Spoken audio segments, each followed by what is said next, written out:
नमस्कार विद्यार्थी मित्रांनो, स्वागत आहे तुमच्या सर्वांचं ध्येयाधिकारी स्पर्धा परीक्षा मंच या आपल्या यूट्यूब चॅनलवर। तर मित्रांनो, आपल्या चॅनलवर 2024 मध्ये होणाऱ्या पोलीस भरतीसाठी सराव प्रश्नोत्तरांची एक सिरीज सुरू आहे, ज्यामध्ये आपल्याला सर्व विषयांचे महत्त्वाचे प्रश्न अभ्यासाला मिळतात, त्याचबरोबर आपला सराव देखील होतो। तर मित्रांनो, जर तुम्ही पोलीस भरतीसाठी तयारी करत असाल तर हा व्हिडिओ पूर्ण पहा। त्याचबरोबर व्हिडिओ आवडल्यास व्हिडिओला लाईक करा आणि पोलीस भरतीसाठी तयारी करणाऱ्या आपल्या मित्रांसोबत देखील हा व्हिडिओ शेअर करा। त्याचबरोबर याच प्रकारच्या व्हिडिओ मार्फत सराव करण्यासाठी आणि स्वतःचा अभ्यास तपासण्यासाठी ध्येयाधिकारी स्पर्धा परीक्षा मंच या आपल्या यूट्यूब चॅनलला सबस्क्राईब करा। त्याचबरोबर आपल्या टेलिग्राम चॅनलवर पोलीस भरतीसाठी एक क्विज सुरू करण्यात आलेली आहे, ज्यामध्ये आपण दररोज काही महत्त्वाचे प्रश्न आणि त्यांचे स्पष्टीकरण देखील पाहतो। तर मित्रांनो, या क्विजच्या माध्यमातून तुम्हाला फायदा काय होतो की तुम्हाला प्रश्न सोडवायला मिळतात, त्याचबरोबर उत्तर चुकीचं असू दे किंवा बरोबर असू दे, तुम्हाला त्याचं स्पष्टीकरण देखील त्या प्रश्नाच्या वरच्या बाजूला लगेच पाहायला मिळतं। तर मित्रांनो, जर तुम्ही पोलीस भरतीसाठी तयारी करत असाल तर टेलिग्राम चॅनलवर क्विज नक्की सोडवा। टेलिग्राम चॅनलची लिंक डिस्क्रिप्शन मध्ये देण्यात आलेली आहे। आता पुढे जाऊयात आणि पाहूयात आजचे प्रश्न। प्रश्न क्रमांक 1, मराठी व्याकरणात एकच शब्द वाक्यात दोन अर्थाने वापरल्यामुळे शब्द चमत्कृती साधते तेव्हा डॅश डॅश हा अलंकार होतो। आता मित्रांनो, मराठीमध्ये अलंकार असतात ज्यामुळे भाषेला सौंदर्य प्राप्त होतं। ठीक आहे मित्रांनो, अलंकारांनी काय होतं, माणसाला सौंदर्य प्राप्त होतं, तसं भाषेमधील अलंकारांनी भाषेला सौंदर्य प्राप्त होतं। तर मित्रांनो, या ठिकाणी पहा, जेव्हा वाक्यात एकच शब्द दोन वेगवेगळ्या अर्थाने वापरला जातो आणि त्यामुळे चमत्कृती साधली जाते तेव्हा त्या ठिकाणी श्लेष हा अलंकार होतो। ठीक आहे, म्हणजे ऑप्शन 2 आपलं उत्तर असणार आहे श्लेष। तर मित्रांनो, याचं एखादं उदाहरण पाहायचं झालं तर काय असेल, मित्राच्या उदयाने कोणाला आनंद होत नाही। म्हणजे या ठिकाणी मित्रांनो, मित्र म्हणजे काय तर सूर्य आणि मित्र म्हणजे मित्र, या दोन्ही अर्थाने आपण या ठिकाणी घेऊ शकतो। आता मित्रांनो, अनुप्रास अलंकार केव्हा असतो, जेव्हा मित्रांनो कवितेच्या किंवा वाक्याच्या चरणामध्ये एकच अक्षर वारंवार येऊन चमत्कृती निर्माण करतं किंवा भाषेला सौंदर्य निर्माण करतं, ते त्यावेळी काय होतं, अनुप्रास हा अलंकार होतो। उदाहरणार्थ काय, गडद निळे जलद भरून आले, या ठिकाणी नि हा शब्द किंवा नि हे अक्षर वारंवार येते आणि चमत्कृती साधली जाते।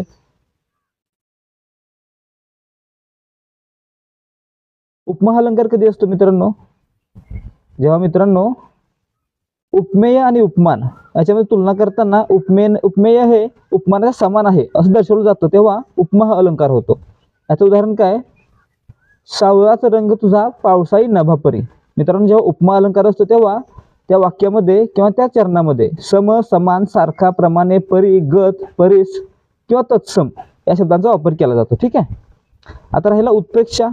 उत्प्रेक्षा अलंकार कधी असतो, जेव्हा मित्रांनो उपमेय आहे ते उपमानच आहे, म्हणजे उपमेय हे जणू उपमानच आहे असं वर्णन कवितेमध्ये आलं असेल किंवा वाक्यामध्ये आलं असेल तर त्या ठिकाणी उत्प्रेक्षा हा अलंकार असेल। म्हणजे काय, याचं उदाहरण पाहायचं असेल तर काय पाहायला लागेल मित्रांनो, याच्यामध्ये हा अलंकारचा वापर करताना जणू, गमे, वाटे, भासे याच प्रकारचे शब्द येतात। आता उदाहरण पहा, ती गुलाबी उषा म्हणजे परमेश्वराचे रूपच जणू। तरी आता या ठिकाणी गुलाबी उषा म्हणजे परमेश्वराचे प्रेम म्हणजेच काय तर उपमेय आहे ते उपमानच जणू या अर्थानं असा अर्थ होतोय आणि त्यामुळे या ठिकाणी उत्प्रेक्षा हा अलंकार असेल। ठीक आहे, प्रश्न क्रमांक 2, खालीलपैकी कोणत्या वाक्यात कर्ता नाही। मित्रांनो, कर्ता कर्म क्रियापदाचं मिळून वाक्य बनतं। जो क्रिया करतो तो कर्ता, ज्याच्यावर क्रिया घडते ते कर्म असतं। ठीक आहे, तर या ठिकाणी पहा, तो खाली बसतो, या ठिकाणी तो हा कर्ता आहे आणि बसतो हे क्रियापद आहे आणि खाली हा क्रियावाचक शब्द आहे, या ठिकाणी कर्म आलेलं नाहीये, कर्ता आलेला आहे बरं का। 2 पहा, ती जेवण करते, या ठिकाणी जेवण कर्म आहे आणि करते हे क्रियापद आहे। ठीक आहे, याच्यामध्ये कर्ता कर्म दोन्ही आहे। तो पत्र लिहितो, तो कर्ता, पत्र कर्म आणि लिहितो क्रियापद, याच्यामध्ये देखील कर्ता आणि कर्म दोन्ही आहेत। तर आंबा खातो, यामध्ये पहा आंब्यावर क्रिया घडते म्हणजे आंबा कर्म आहे आणि या ठिकाणी कर्ता दिलाय का, कोण आंबा खातो सांगितलेलं नाहीये, म्हणजे या ठिकाणी कर्ता नाहीये, म्हणजे ऑप्शन 4 आपलं उत्तर असेल आंबा खातो, या वाक्यामध्ये कर्ता नाही। प्रश्न क्रमांक 3, वाहवा या शब्दाची जात ओळखा। मित्रांनो, वाहवा हा शब्द आहे तो एक केवलप्रयोगी अव्ययाचा प्रकार आहे किंवा केवलप्रयोगी अव्यय आहे आणि केवलप्रयोगी अव्यय काय असतं तर उद्गारवाचक शब्द असतो, जो वाक्यामध्ये फक्त वाक्याला शोभावण्यासाठी वापरला जातो, वाक्यामध्ये त्याचा इतर कोणताही अर्थ नसतो। उदाहरणार्थ कोणते आहेत, शाबास, भले, वाहवा, छान, ठीक, खासी, फक्कड। ठीक आहे मित्रांनो, म्हणजे या ठिकाणी आपलं उत्तर काय असेल ऑप्शन 4 केवलप्रयोगी अव्यय। प्रश्न क्रमांक 4, कोणता शब्द द्वंद्व समासातील आहे। प्रश्न क्रमांक 4, कोणता शब्द द्वंद्व समासातील आहे। आता मित्रांनो, पद्मनाभ हा शब्द काय आहे, बहुव्रीही समासातील आहे। याचा विग्रह कसा होईल, पद्म आहे नाभीत ज्याच्या असा तो, पद्मनाभ. ठीक आहे. महादेव मित्रांनो, महादेवचा विग्रह कसा होतो? महान असा देव. सॉरी, म्हणजे हा कोणत्या समासातील आहे? तत्पुरुष समासातील कर्मधारय प्रकारचा हा शब्द आहे. ठीक आहे. भक्तिवश मित्रांनो, भक्तीने वश म्हणजे या ठिकाणी देखील हा तृतीय तत्पुरुष समासातील शब्द आहे. तर त्याचबरोबर राम लक्ष्मणचा विग्रह कसा होतो? राम आणि लक्ष्मण म्हणजे या ठिकाणी ऑप्शन 4 राम लक्ष्मण हे द्वंद्व समासाचं उदाहरण आहे.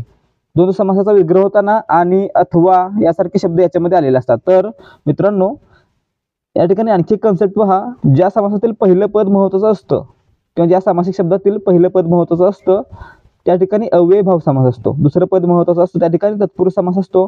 आणि ज्या ठिकाणी दोन्ही पद महत्त्वाचे असतात त्या ठिकाणी द्वंद्व समास असतो. आणि या ठिकाणी राम लक्ष्मण ही दोन्ही पदे महत्त्वाची आहेत म्हणून या ठिकाणी आणि याचा विग्रह होत आहे. म्हणून या ठिकाणी राम लक्ष्मण हा द्वंद्व समासातील एक शब्द आहे. ठीक आहे.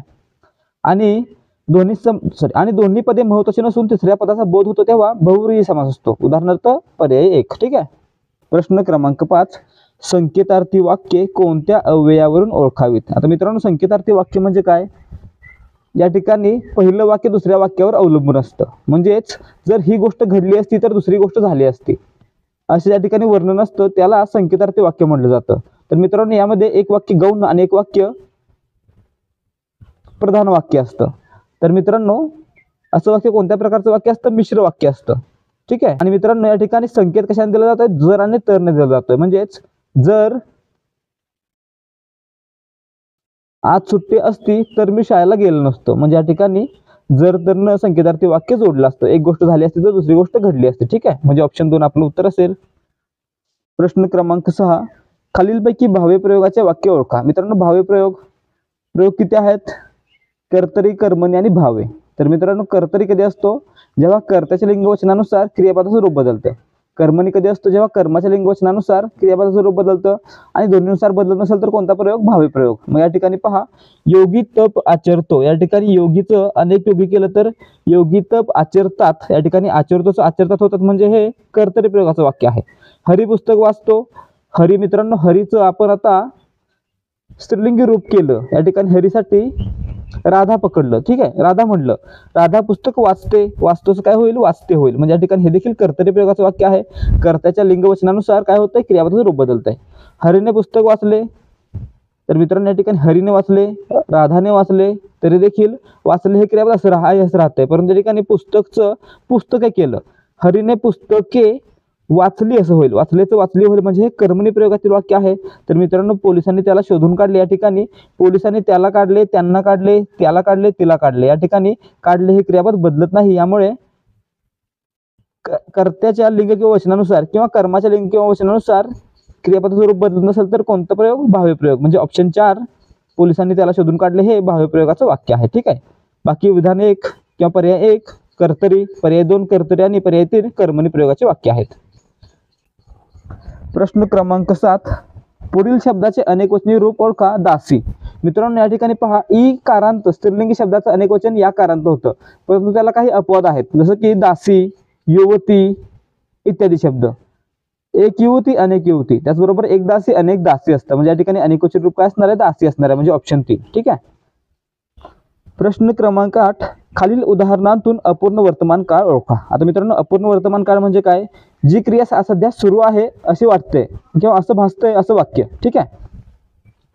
मग या ठिकाणी पहा, मी लिहित आहे हे काय? अपूर्ण वर्तमान काळातील वाक्य आहे. कारण आता लिहिण्याची क्रिया सुरू आहे, संपलेली नाहीये किंवा अजून सुरू व्हायची असं पण नाहीये. म्हणजे सुरू असणारी क्रिया आहे म्हणून या ठिकाणी अपूर्ण वर्तमान काळ आहे. म्हणजे ऑप्शन 3 आपलं उत्तर आहे. याला काय म्हटलं जाईल? चालू वर्तमान काळ असं देखील म्हटलं जाईल. ठीक आहे. प्रश्न क्रमांक 9. आपल्या तोंडावाटे निघणाऱ्या मूलध्वनींना डॅश डॅश असे म्हणतात. मित्रांनो तोंडावाटे निघणाऱ्या मूलध्वनींना वर्ण म्हणतात. वर्णाची व्याख्याच अशी आहे. म्हणजे ऑप्शन 2 आपलं उत्तर असणार आहे. वर्ण किती आहेत मित्रांनो? आपण पाहिलेलं होतं. याचं उत्तर तुम्ही मला कमेंटमध्ये सांगा. प्रश्न क्रमांक 10. चुकीचा गट ओळखा. प्रसरण, आकुंचन, आदर, अनादर, तेजी, मंदी, स्वस्त, महाग. आता मित्रांनो या ठिकाणी पहा, विरुद्धार्थी शब्दांची जोडी आहे, विरुद्धार्थी शब्दांची जोडी आहे, विरुद्धार्थी शब्दांची जोडी आहे. परंतु या ठिकाणी स्वस्तला विरुद्धार्थी शब्द कोणता असायला पाहिजे होता?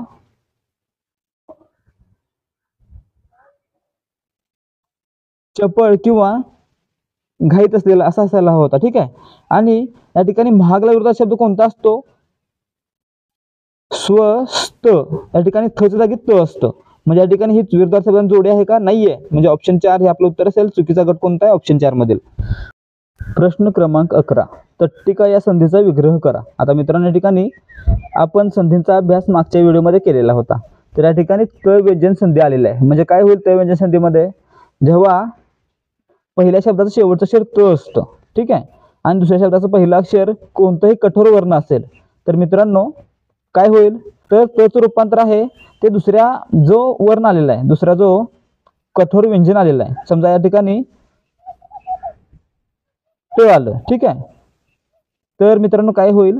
या तचं रूपांतर त्या व्यंजनाच्या गटातील पहिल्या वर्णामध्ये होईल किंवा पहिल्या व्यंजनामध्ये होईल. म्हणजे काय होईल? त मग त पुढे जर ट आलं तर या तचं रूपांतर आहे ते ट मध्ये होईल. म्हणजे या ठिकाणी 2 ट होतील. म्हणजे तला ट किंवा टला ट जोडलं जाईल. म्हणजेच या ठिकाणी तट्टिकामध्ये ट आल्यामुळे या तचं रूपांतर ट होईल. म्हणजे तट्टिका होईल. म्हणजेच तट्टिकाचा विग्रह कसा होईल? पर्याय क्रमांक 3 प्रमाणे. ठीक आहे, म्हणजेच ऑप्शन 3 आपलं उत्तर असणार आहे. प्रश्न क्रमांक 12, तो आला या वाक्याचे अपूर्ण भविष्यकाळ रूप ओळखा. आता मित्रांनो या ठिकाणी पहा, अपूर्ण भविष्यकाळ म्हणजे चालू भविष्यकाळ. तर मित्रांनो भविष्यामध्ये क्रिया सुरू आहे, अजून ही ती क्रिया पूर्ण झालेली नाही, अशा प्रकारचं वाक्य असेल ते आपलं उत्तर असेल. या ठिकाणी पहा, तो येत असेल म्हणजे भविष्यामध्ये त्याची येण्याची क्रिया सुरू असेल, म्हणजेच या ठिकाणी अपूर्ण भविष्यकाळ असेल. म्हणजे ऑप्शन 1 आपलं उत्तर असेल. तो आला असेल हे कोणतं आहे? पूर्ण भविष्यकाळाचं वाक्य आहे. तो येत जाईल हे कोणतं आहे? रीती भविष्यकाळाचं वाक्य आहे. आणि तो येतो हे साध्या वर्तमान काळातील वाक्य आहे. प्रश्न क्रमांक 13, बदल घडणे व्याकरणातील या क्रियेला काय म्हटलं जातं? मित्रांनो व्याकरणामध्ये पहा, शब्दामध्ये जर बदल झाला तर त्याला काय म्हणतात? विकारी शब्द म्हणतात. आणि बदल होत नसेल तर अविकारी शब्द म्हणतात. म्हणजेच बदल होणे म्हणजे काय? विकार होणे. म्हणजे ऑप्शन 3 आपलं उत्तर असेल. प्रश्न क्रमांक 14, पुढीलपैकी कोणता शब्द नपुंसक लिंगी नाही? आता मित्रांनो आपल्याला सर्वनाम माहित असतील तर त्यापैकी जी दर्शक सर्वनाम आहेत, तो, ती, ते, त्या, तर यापैकी पहा, जर एखाद्या सामान्य नामासाठी तो वापरलं गेलं तर ते पुल्लिंगी असतं, ती वापरलं गेलं तर ते स्त्रीलिंगी असतं, आणि ते वापरलं गेलं तर ते नपुंसक लिंगी असतं. या ठिकाणी पहा, ते पुस्तक, ते घर, ते फूल, परंतु तो सूर्य म्हणजे सूर्य काय? पुल्लिंगी आहे, आणि फूल, घर आणि पुस्तक आहेत नपुंसक लिंगी आहेत. म्हणजे ऑप्शन 3 आपलं उत्तर असणार आहे. प्रश्न क्रमांक 15, कैकेयीला दशरथाने 2 वर दिले या वाक्यातील वर या शब्दाची जात ओळखा. आता मित्रांनो जर हा वर हा शब्द आहे तो एखाद्या शब्दाला जोडला असता तर शब्दयोगी अव्यय म्हणून आला असता, परंतु या ठिकाणी वरचा अर्थ वचन असा आलेला आहे, आणि वचन काय? नाम आहे. म्हणजे या ठिकाणी आपलं उत्तर काय असेल? ऑप्शन 1, वर हा शब्द आहे तो नाम या अर्थाने या ठिकाणी आलेला आहे. प्रश्न क्रमांक 16, आरती सुरू झाल्यावर घंटानाद सुरू झाला, वाक्य प्रकार ओळखा. आता मित्रांनो वाक्य कोणत्या प्रकारचं आहे ते ओळखायचं आहे. या ठिकाणी पहा, आरती सुरू झाल्यावर हे शब्दयोगी अव्ययानं वाक्य जोडून एकच वाक्य बनवलं गेलं आहे. म्हणजे या ठिकाणी हे केवळ वाक्य झालेलं आहे. म्हणजे ऑप्शन 3 आपलं उत्तर असेल. तर मित्रांनो याचं रूपांतर संयुक्त वाक्यामध्ये कसं करता येईल? आरती सुरू झाली आणि घंटानाद सुरू झाला, आणि हे वाक्य जोडून आपण याचं रूपांतर संयुक्त वाक्यामध्ये करू शकतो. आणि मित्रांनो याचं मिश्र वाक्य कसं करता येईल? जेव्हा आरती सुरू झाली तेव्हा घंटानाद सुरू झाला, जेव्हा तेव्हाने वाक्य जोडून मिश्र वाक्य देखील बनवू शकतो. ठीक आहे.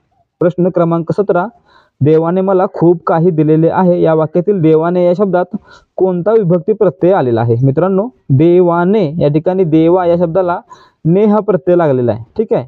आणि मित्रांनो आपल्याला विभक्ती प्रत्यय माहित असतील. प्रथमेला प्रत्यय नसतात, द्वितीयेला सलाते सलनाते, तृतीयेला नेईशी निहीशी, चतुर्थीला सलाते सलनाते, पंचमीला हुन हुन, षष्टीला चाचीचे चेच्याची, आणि सप्तमीला त ई हा हे प्रत्यय असतात. तर मित्रांनो 8वी विभक्ती असते संबोधन, त्याला प्रत्यय असतो नो.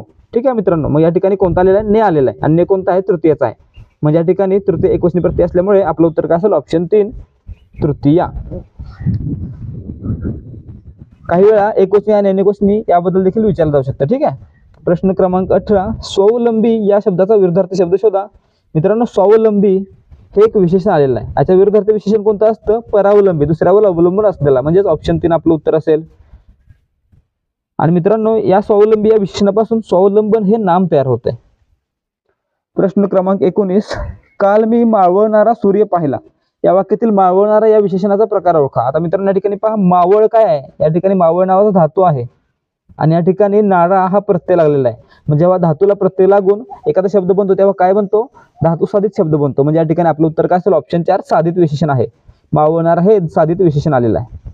प्रश्न क्रमांक 20, कोणता शब्द प्रौढी या शब्दाचा समानार्थी शब्द नाही? मित्रांनो प्रौढी म्हणजे काय? फुशारके मारणं, आणि फुशारकेला या ठिकाणी समानार्थी शब्द कोणते आहेत? 2, 4 आणि 1 हे तिन्ही एकमेकांचे समानार्थी शब्द आहेत आणि प्रसिद्धी मित्रांनो यात समानार्थी शब्द नसल्यामुळे ऑप्शन 3 आपलं उत्तर असणार आहे. ठीक आहे. प्रश्न क्रमांक 21 जा, ए, कर, बस, बोल, पी यासारख्या मूळ धातूंना काय म्हणतात? आता मित्रांनो मूळ धातूंना मुळातच काय म्हटलं जातं? सिद्ध शब्द म्हटलं जातं. म्हणजे या ठिकाणी आपलं उत्तर काय असेल? ऑप्शन 1 सिद्ध शब्द. आणि यांना प्रत्यय लागून जे शब्द बनतील त्यांना काय म्हणायचं? साधित शब्द. ठीक आहे.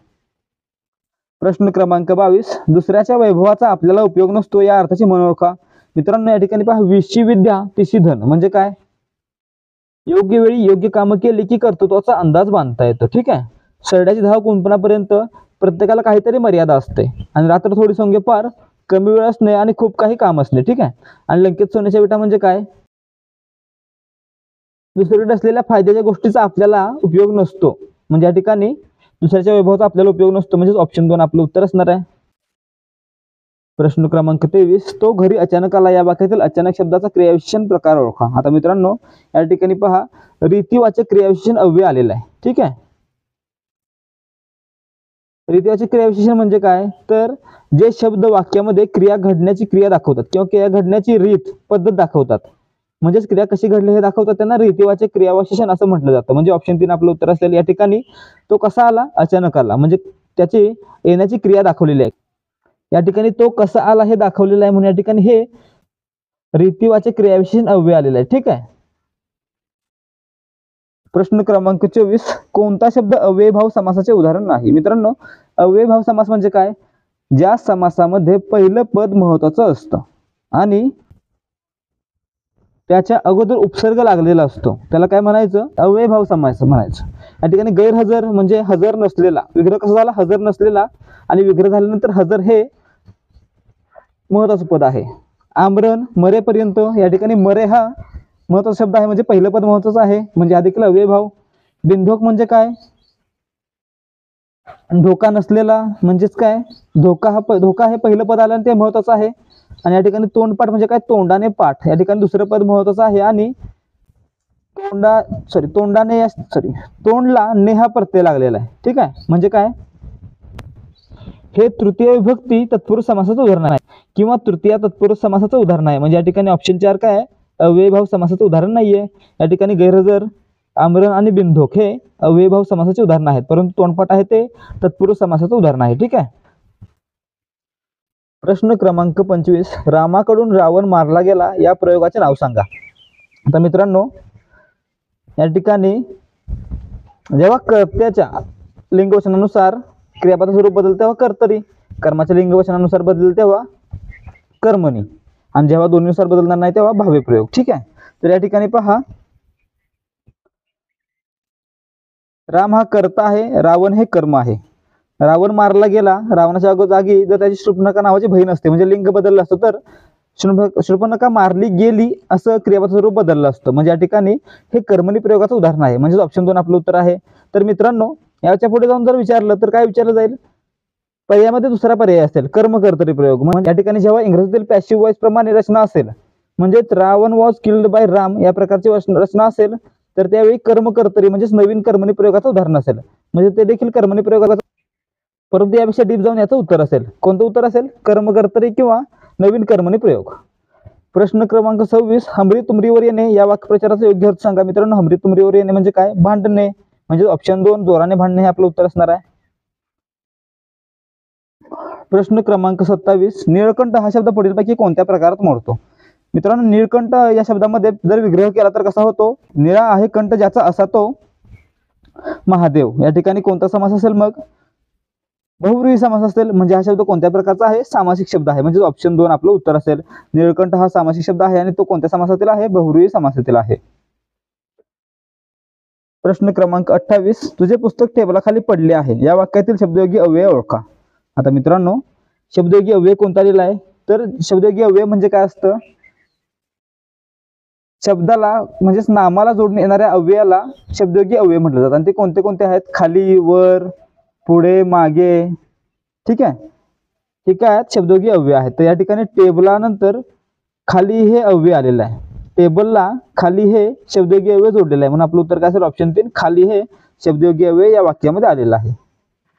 प्रश्न क्रमांक 29 आम्ही अभ्यासाला आलो म्हणजे मग तू आम्हास ते शिकव या वाक्यात विधेय विस्तार विभाग कोणता आहे? मित्रांनो, वाक्यामध्ये उद्देश, विधेय, उद्देश विस्तार, विधेय विस्तार हे काही भाग असतात. त्या ठिकाणी उद्देश म्हणजे काय? कर्ता असतो किंवा जो क्रिया करणार आहे ज्याच्याबद्दल माहिती सांगितली गेली आहे तो कर्ता असेल किंवा उद्देश असेल. या ठिकाणी आम्ही आणि आम्हास काय आहे मित्रांनो? उद्देश आहे. ठीक आहे. आलो शिकव हे काय? विधेय आहे, म्हणजे काय? क्रियापद आहे. आणि म्हणजे मग काय? विधेय विस्तार आहे. ठीक आहे. म्हणजे या ठिकाणी म्हणजे मग काय? ते विधेय विस्तार आलेले आहेत. म्हणजे ऑप्शन 4 आपलं उत्तर असेल. विधेयाबद्दल माहिती सांगणाऱ्या शब्दांना विधेय विस्तार म्हटलं जाईल. ठीक आहे. प्रश्न क्रमांक 30, मी फुले तोडत असतो काळ ओळखा. आता मित्रांनो, मी फुले दररोज तोडत असतो या प्रकारचं हे वाक्य आलेलं आहे. म्हणजे या ठिकाणी हे काय? रीती वर्तमान काळातील वाक्य आलेलं आहे. म्हणजे ऑप्शन 3 आपलं उत्तर आहे. ठीक आहे. ही क्रिया दररोज वर्तमान काळामध्ये घडत आहे म्हणून रीती वर्तमान काळ. प्रश्न क्रमांक 31, मुलांना चांगला अभ्यास करा या वाक्याचा प्रकार ओळखा. आता मित्रांनो, या ठिकाणी मुलांना काय केलेलं आहे? उपदेश केला गेलेला आहे. आणि जेव्हा वाक्यामध्ये आज्ञा, विनंती, उपदेश केला जातो किंवा दिला जातो तेव्हा त्या वाक्याला आज्ञार्थी वाक्य असं म्हटलं जातं. म्हणजे ऑप्शन 2 आपलं उत्तर असेल. तर मित्रांनो, स्वार्थी वाक्य म्हणजे काय? ज्या वाक्यातील क्रियापदावरून केवळ काळाचा बोध होतो त्याला स्वार्थी वाक्य म्हणायचं. ठीक आहे. विद्यार्थी वाक्य म्हणजे काय? ज्या वाक्यामधून बोलणाऱ्याचा हेतू कर्तव्य आणि इच्छा व्यक्त करण्याचा असतो तेव्हा त्याला विद्यार्थी वाक्य म्हटलं जातं. आणि संकेतार्थी म्हणजे काय? जर एक गोष्ट केली तर दुसरी गोष्ट होईल, म्हणजे एक गोष्ट दुसऱ्या गोष्टीवर अवलंबून असते तेव्हा संकेतार्थी वाक्य असतं. ठीक आहे. प्रश्न क्रमांक 32, झाडाची हिरवी पाने उन्हात चमकत होती. कंसातील शब्दाचा योग्य प्रकार ओळखा. आता मित्रांनो, हिरवी पाने, पानांना हिरवी हे काय? विशेषण आलेलं आहे. म्हणजेच ऑप्शन 1 आपलं उत्तर असेल. प्रश्न क्रमांक 33, सविता या शब्दाला योग्य पर्यायी शब्द सांगा. आता मित्रांनो, सविताला समानार्थी शब्द कोणते आहेत? तर मित्रांनो, सूर्याचा समानार्थी शब्द आहे सविता. आणि त्याला इतर समानार्थी शब्द कोणते आहेत? भास्कर, मार्तंड, मित्र, आदित्य, भानू, दिनकर, अर्क, प्रभाकर, दिवाकर, अंबरीश, दिनमणी, चुंडांशू इत्यादी. तर मित्रांनो, या ठिकाणी कोणता आलेला आहे? सूर्य आलेला आहे. म्हणजे ऑप्शन 3 आपलं उत्तर असेल. सविता हा सूर्याचा समानार्थी शब्द आहे. प्रश्न क्रमांक 34, काळाभोर साप माझ्या समोरून गेला क्रियाविशेषण अव्यय ओळखा. आता मित्रांनो, क्रियाविशेषण अव्यय म्हणजे काय असतं? तर वाक्यामध्ये जी क्रिया सांगण्यात आलेली आहे किंवा देण्यात आलेली आहे त्या क्रियेबद्दल अधिक माहिती सांगणाऱ्या शब्दाला क्रियाविशेषण अव्यय असं म्हटलं जातं. आणि मित्रांनो, हे किती प्रकारचं असतं? हे 6 प्रकारचं असतं. कालवाचक, स्थलवाचक, रीतिवाचक, संख्यावाचक, प्रश्नार्थक आणि निषेधार्थक. मग मित्रांनो, या ठिकाणी समोरून हा शब्द आलेला आहे तो क्रियाविशेषण शब्द आलेला आहे. या क्रियाविशेषणानं क्रिया कुठे घडत आहे याचा बोध होतो त्याला स्थलवाचक क्रियाविशेषण अव्यय म्हटलं जातं. आणि मित्रांनो, ही क्रिया माझ्या समोर घडलेली आहे म्हणून या ठिकाणी हे स्थलवाचक क्रियाविशेषण अव्यय आलेलं आहे. म्हणजे ऑप्शन 2 आपलं उत्तर असेल. समोरून हे स्थलवाचक क्रियाविशेषण अव्यय आलेलं आहे. प्रश्न क्रमांक 35, चतुर्भुज होणे याचा समानार्थी वाक्प्रचार कोणता आहे? मित्रांनो, चतुर्भुज होण्याचा अर्थ काय असतो? लग्न होणे. आणि मराठीमध्ये याला समानार्थी वाक्यप्रचार कोणता असेल? हळद लागणे. हळद लागणे म्हणजे देखील लग्न होणे म्हणून चतुर्भुज होण्यासाठी कोणता पर्याय असेल? ऑप्शन 1 आपलं उत्तर असणार आहे. प्रश्न क्रमांक 36, सुगंध या शब्दाचा समानार्थी शब्द कोणता आहे? मित्रांनो, सुगंधाला समानार्थी शब्द कोणते असतात? आमोद, सुवास, परिमल आणि परिमळ. तर या ठिकाणी ऑप्शन 3 परिमल हा शब्द आलेला आहे. प्रश्न क्रमांक 37, पुढील शब्दसमूहाबद्दल योग्य शब्द शोधा. जुन्या मताला चिटकून राहणारा. मित्रांनो, जुन्या मताला चिटकून राहणारा म्हणजे कोण? पुराणमतवादी. म्हणजे ऑप्शन 1 आपलं उत्तर असणार आहे. जुन्या रूढींना चिटकून राहणारा सनातनी. जुने विचार करणारा, नवीन विचार करणारा पुरोगामी. आणि जुने विचार करणारा किंवा नवीन विचारांच्या विरोधी असणारा प्रतिगामी. ठीक आहे. प्रश्न क्रमांक 38, सगळीकडे सारखीच परिस्थिती असणे या अर्थाची म्हण कोणती? मित्रांनो, या ठिकाणी पहा, पाचामुखी परमेश्वर म्हणजे काय? पुष्कळ लोक जे बोलतात ते सत्य असणं. परदुःख शीतल म्हणजे काय? दुसऱ्याचं दुःख कमी वाटणं. पिहळद गोरी म्हणजे काय? पिहळद हो गोरी म्हणजे काय? तर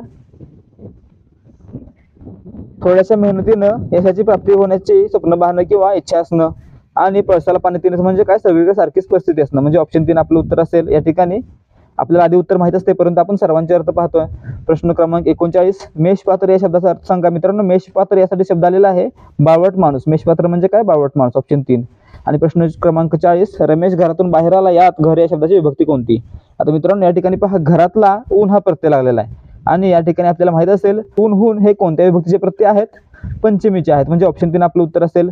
प्रथमेला प्रत्यय नसतात, द्वितीयला सलाते सलनाते, तृतीयला नेईशी निहीशी, चतुर्थीला सलाते सलनाते, पंचमीला ऊन हून, षष्टीला तर चाचीचे चेचाची सप्तमीला त इ आ आणि आठवी विभक्ती आहे संबोधन त्याला नो हा प्रत्यय असतो. ठीक आहे, म्हणजे ऑप्शन 3 आपलं उत्तर असणार आहे.